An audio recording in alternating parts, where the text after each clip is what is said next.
Здравствуйте, дорогие телезрители! В эфире передача «Пенсионный фонд сообщает». И с вами я, начальник управления Пенсионного фонда в городе Канаш, Петрова Ольга Михайловна. Ежедневно очень много поступает телефонных звонков в управление. Вопросы очень различные. Например, повышение пенсии за сельский стаж. С начала 2019 года эту надбавку к пенсии стали получать пенсионеры, неработающие пенсионеры, проживающие в селе и имеющие стаж работы в сельской местности более 30 и более лет. Но все-таки поступают от пенсионеров еще дополнительные документы. Перерасчет пенсионерам за сельский стаж был произведен беззаявительно по тем документам, которые имелись в пенсионном деле.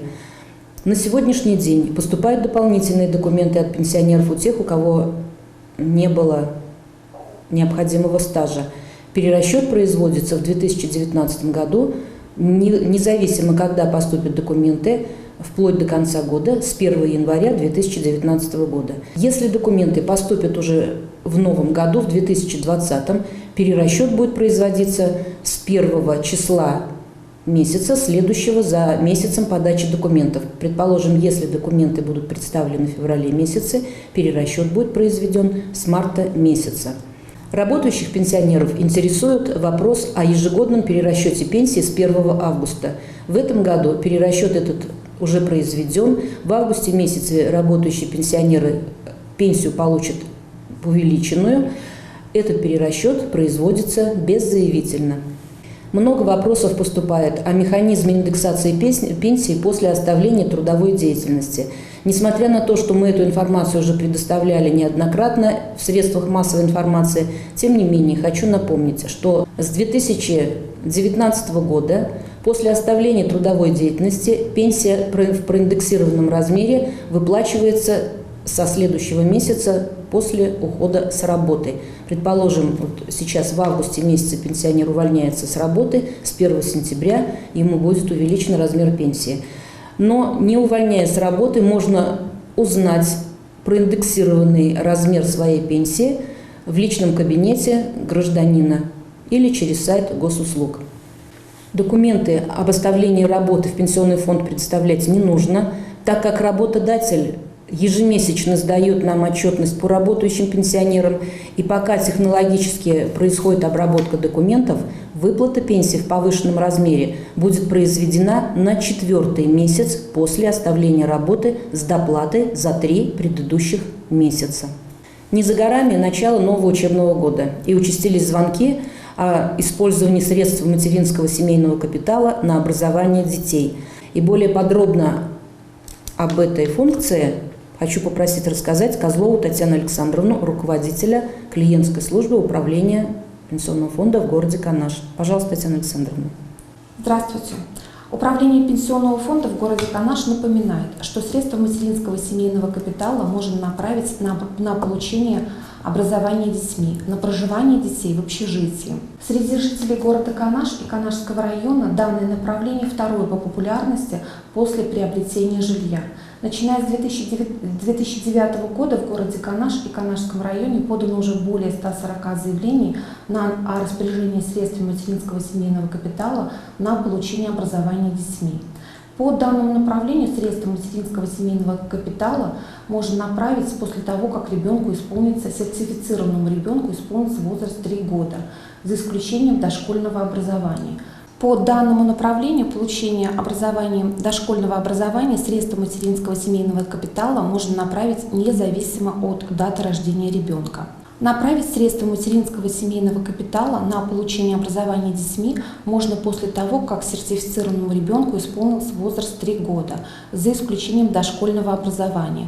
По дошкольному образованию средства материнского семейного капитала можно направить независимо от даты рождения ребенка. На дату получения образования ребенок не должен быть старше 25-летнего возраста. Образовательное учреждение должно находиться на территории России обязательно. И образовательное учреждение должно иметь право на осуществление образовательной деятельности.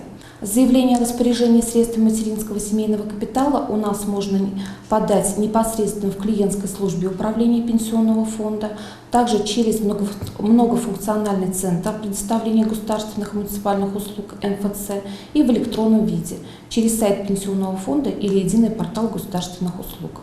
Очень часто поступают телефонные звонки с просьбой выдать какую-то информацию из пенсионного дела, то есть персональные данные, конфиденциальную информацию. Раньше такое сделать было невозможно. На сегодняшний день такую услугу пенсионный фонд оказывает. Татьяна Александровна, объясните, пожалуйста, что нужно для этого сделать? Пенсионный фонд Чувашской Республики приступил к приему заявления о согласии граждан на предоставление информации по кодовому слову. Специалисты пенсионного фонда предлагают оформить данное заявление в клиентской службе управления пенсионного фонда и при выездах граждан, на выездных приемах граждан. Подав заявление, можно по телефону горячей линии получить информацию о размере пенсии, о перерасчете размера пенсии, об индексации размера пенсии, об остатках средств материнского семейного капитала и другую персональную информацию. Ранее такая информация по телефону горячей линии не предоставлялась гражданам, так как не было возможности установить личность собеседника. Теперь такую возможность предоставляет кодовое слово. Татьяна Александровна, а кодовое слово, откуда оно вообще берется? Это специалисты пенсионного фонда его придумывают или же гражданин сам называет его? Гражданин указывает в заявлении кодовое слово самостоятельно, оно содержит не более 20 символов. Позвонив по телефону горячей линии, необходимо представиться по телефону, то есть назвать фамилию, имя, отчество, паспортные данные и кодовое слово. Специалисты контакт-центра или специалисты пенсионного фонда данную информацию перепроверяют по имеющимся базам данных и предоставляют информацию, которая относится к деятельности пенсионного фонда. Татьяна Александровна в своем выступлении упомянула выражение «контакт-центр».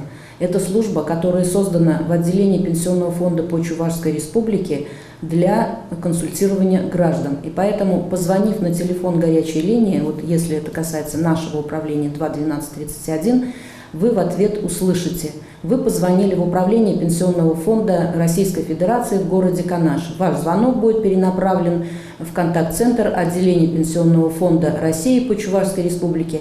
Вот не нужно пугаться этого ответа, нужно дождаться соединения с оператором и задать интересующий ваш вопрос. За первое полугодие 2019 года в управление Пенсионного фонда за консультациями обратилось более 28 тысяч пенсионеров. 1500 из них сэкономили свое время, записались предварительно на прием, то есть определили сами для себя дату и время, когда им удобно посетить клиентскую службу. Но хочу напомнить, что все интересующие вас вопросы вы можете решить, не обращаясь в управление Пенсионного фонда.